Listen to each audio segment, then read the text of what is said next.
कीर्ति ने जब रंजीत की तस्वीर किसी अनजान आदमी के साथ देखी तो उसके चेहरे पर एक उम्मीद भरी स्माइल आ गई। उसने खुद से बात करते हुए कहा, कल इस आदमी से मिलकर पता करना होगा कि आखिर पापा उससे मिलने क्यों गए थे और उनकी लाइफ में चल क्या रहा है। ना जाने क्यों मेरा मन बार बार कह रहा है कि कुछ तो है जिससे वो बेहद परेशान है, और हो सकता है घर में जो कुछ भी चल रहा है इसके जरिए उसका भी पता चल जाए। अगले दिन सुबह कीर्ति जल्दी से उठकर फटाफट रेडी हो गई, पर वो ये बात भी जानती थी कि रंजीत उसे घर से जाने नहीं देंगे। इसीलिए उसने फैसला लेते हुए खुद से ही कहा, जब तक पापा नहीं कहेंगे तब तक मैं शूटिंग के लिए बिल्कुल नहीं जाऊंगी। इसके बाद उसने चिराग से रिक्वेस्ट करते हुए उसे एक मैसेज छोड़ दिया और बताया कि वो अभी कुछ दिन तक शूटिंग में नहीं आ पाएगी। वो अपनी दुनिया में गुम थी। उसी वक्त कुणाल की नजर उस पर पड़ गई। उसे देखकर वो खुद को उसके पास आने से रोक नहीं पाया। वो उसके बगल में आकर रूडली बोला, इतनी सुबह से तुम कहाँ जा रही हो? कीर्ति उसे अपने पास देखकर चौंक गई और हिचकिचाते हुए बोली, कुणाल, तुम यहाँ क्या कर रहे हो? ये मेरा घर है तो मैं चाहे जहाँ चाहूँ जा सकता हूँ, समझी तुम? कहते हुए कुणाल उसे तरेर कर देखने लगा। कीर्ति को उसका इस तरह घूरना उस रात की याद दिला रहा था जब वो बेवजह उस पर भड़क रहा था। उस पल को याद करके कीर्ति के अंदर की हिचकिचाहट गुस्से में बदल गई। उसने भी अपने तेवर दिखाते हुए कहा, mister Kunal Raizada, I know ये आपका घर है, पर इस वक्त आप जिस कमरे में खड़े हैं वो मेरा कमरा है। उससे इस तरह जवाब मिलने से कुणाल बुरी तरह चिढ़ गया और गुस्से में बोल पड़ा, अरे हाँ, मैं तो भूल ही गया था, ये कमरा तुम्हारा है और यहाँ सिर्फ तुम्हारा बॉयफ्रेंड आ सकता है और हमें तो परमिशन लेनी होगी ना। कीर्ति ने फौरन उस पर भड़कते हुए कहा, कुणाल, अब तुम ज्यादा बोल रहे हो। कीर्ति का इस तरह भड़कना कुणाल की जख्मों को ताजा कर रहा था। उसने गुस्से से कीर्ति की बाजू पकड़ी और उसके करीब आकर खड़ा हो गया। उसे अपने इतने करीब देखकर कीर्ति एक झटके में अपना सारा गुस्सा भूल गई और घबराई हुई आंखों से उसकी आंखों में देखने लगी। तुमने जो किया है ना, उसके लिए ये शब्द भी कम है। कुणाल भी भर्राई हुई नजरों से उसके आंखों में घूरे जा रहा था, लेकिन कीर्ति की आंखों की मासूमियत ने उसे चुप रहने पर मजबूर कर दिया। उसने मन ही मन कहा, जी चाहता है तुम्हारी इन आंखों पर भरोसा कर लूं, पर काश तुम्हारी कही हुई बात सच होती। काश कल मैंने तुम्हें उस आदमी के साथ ना देखा होता। काश ये सब कुछ एक बुरा सपना होता। वही कीर्ति भी उसकी आंखों में घूरते हुए मन ही मन कह रही थी, कुणाल, मेरी आंखों से भी तुम्हें सच्चाई नहीं दिख रही? मेरे दिल के धड़कन से भी तुम्हें महसूस नहीं हो रहा? काश मैं तुम्हें बता पाती कि जो कुछ भी हो रहा है सब किसी की चाल है। वो आंखों ही आंखों से एक दूसरे के दिल का हाल बयां कर रहे थे। ना कीर्ति उसे जाने देना चाहती थी और ना कुणाल उसे छोड़ना चाहता था। हवा में गर्माहट जरूर थी, पर उसमें फैली मदहोशी उन दोनों को ही एक दूसरे में खो जाने के लिए मजबूर कर रही थी। अगले ही पल ना जाने कीर्ति को ऐसा क्या हुआ, एक झटके में वो अपने पैर के पंजे के बल खड़े होकर कुणाल को किस करने लगी। अचानक कीर्ति के होठों को अपने होठों पर महसूस करके कुणाल के होश उड़ गए। उसके दिल की धड़कन ने जैसे उसका साथ देना ही बंद कर दिया हो। कीर्ति पूरी तरह से उसमें खो गई थी। उसकी बंद आंखें और सादगी भरा चेहरा कुणाल को भी उसमें डूबने से रोक नहीं पाया। वो दोनों इस तरह खोए थे कि कोई भी उन्हें देखकर नहीं कह सकता था कि कुछ देर पहले दोनों एक दूसरे से झगड़ने के लिए तैयार थे। लेकिन उनकी ये मदहोशी ज्यादा देर तक ना टिक पाई। कीर्ति का फोन लगातार बजने लगा और जितने तेजी से कीर्ति ने कुणाल को पकड़ा था उतने ही रफ्तार से उसे धक्का देकर किनारे हो गई। उसके आंखों में हलचल और होठों पर खामोशी थी। मन बेचैन और चेहरे पर सुकून था।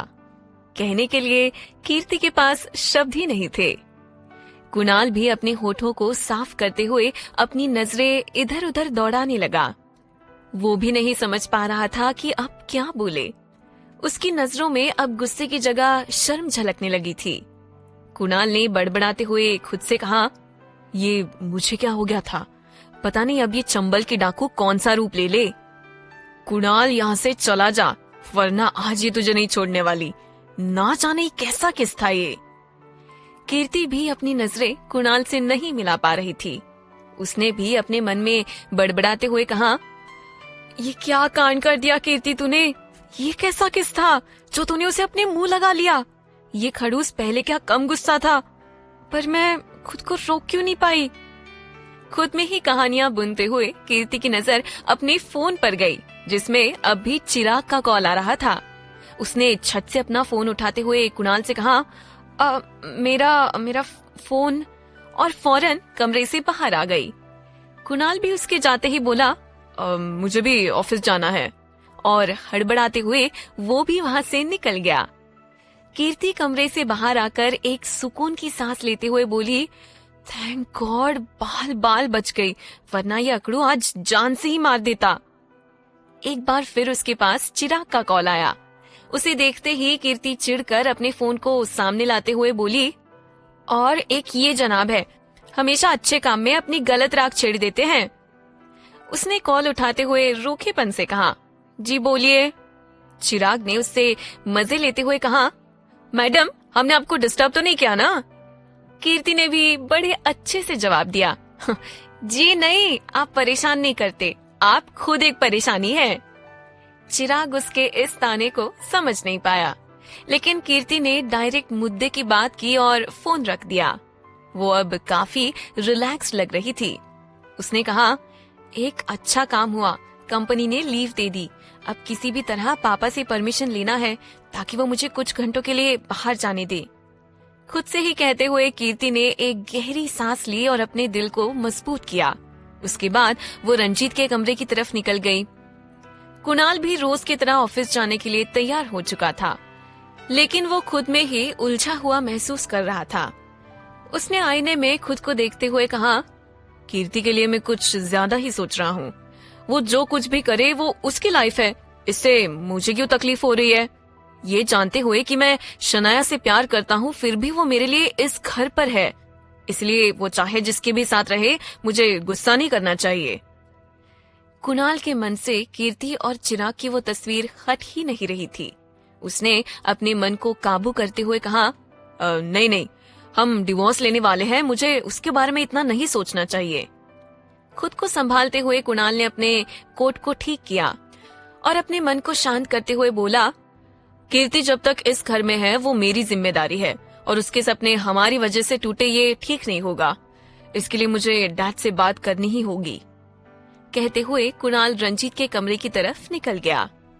इधर कीर्ति रंजीत के कमरे में आ चुकी थी। उसने आवाज लगाते हुए कहा, पापा, वेयर आर यू?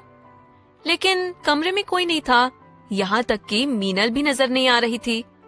लगता है माँ और पापा रोज की तरह मंदिर चले गए हैं, मुझे उनके आने का इंतजार करना होगा, कहकर कीर्ति वहाँ से जाने लगी। लेकिन उसकी नजर वही दीवार पर टंगी एक तस्वीर पर पड़ी, जिसमें रंजीत के साथ एक छोटा सा बच्चा था, जिसने हाफ स्लीव्स शर्ट और हाफ पैंट पहना हुआ था। कीर्ति उस तस्वीर को देखकर उसकी तरफ अट्रैक्ट हो गई और उसके पास जाकर खड़ी हो गई। उसे देखते हुए कीर्ति के चेहरे पर अपने आप ही एक मुस्कान आ गई और उसने कहा, कुणाल।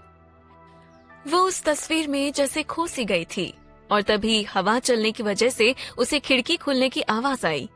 उस आवाज से चौंकते हुए कीर्ति ने उस तरफ देखा, पर खिड़की तो पहले से ही खुली हुई थी।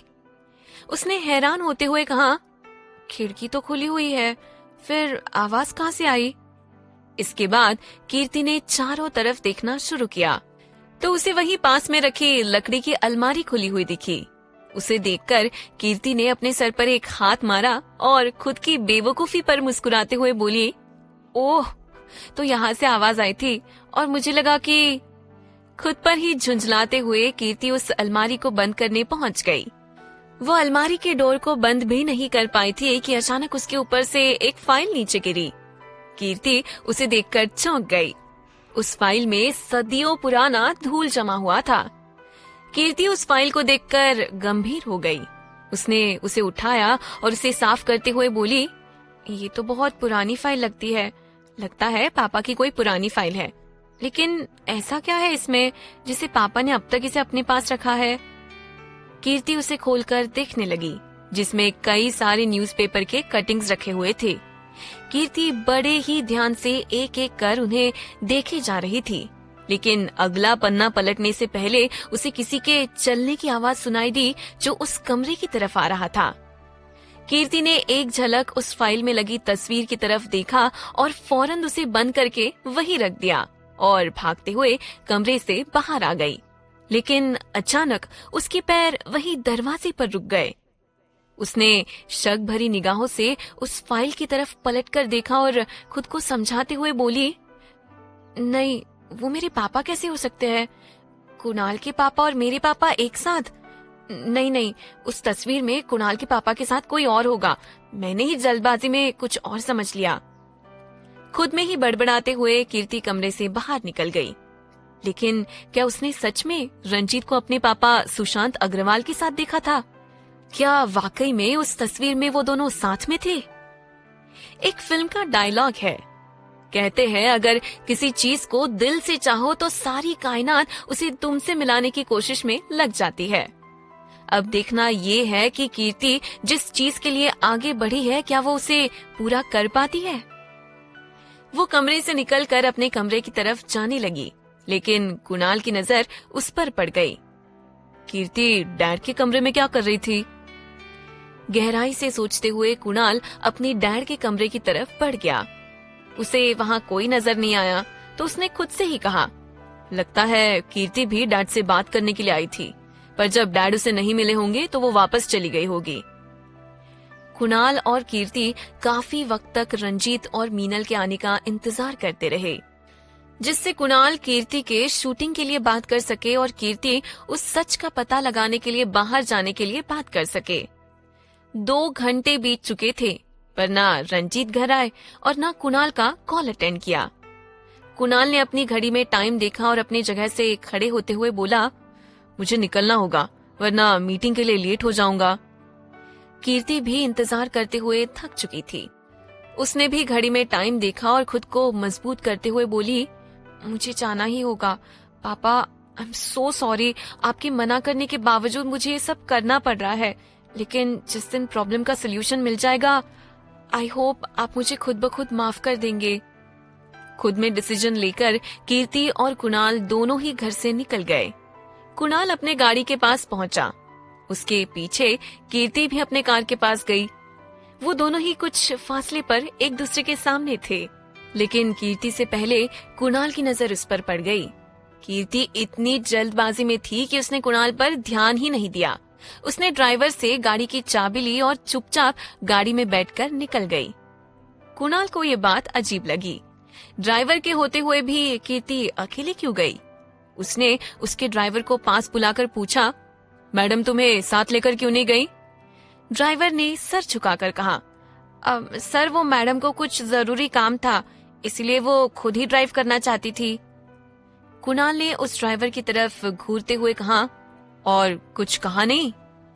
ड्राइवर ने ना में गर्दन हिलाते हुए कहा, नहीं सर। ठीक है, जाओ। उसे जाने के लिए कहकर कुणाल हैरानी के साथ सोच में पड़ गया। डैड के मना करने के बावजूद कीर्ति इस तरह अकेले कहाँ जा सकती है? कहीं वो उस आदमी से मिलने तो नहीं?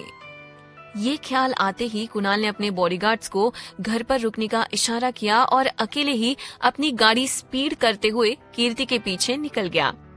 आज मैं कीर्ति से पूछ कर ही रहूंगा, ऐसी क्या मजबूरी हो गई थी जो उसे मुझसे झूठ बोलकर इस तरह छुप छुप कर किसी से मिलना पड़ रहा है। आज उसे सारे सवाल के जवाब देने पड़ेंगे। खुद में ही बड़बड़ाते हुए कुणाल कीर्ति के गाड़ी के पीछे पीछे चला जा रहा था।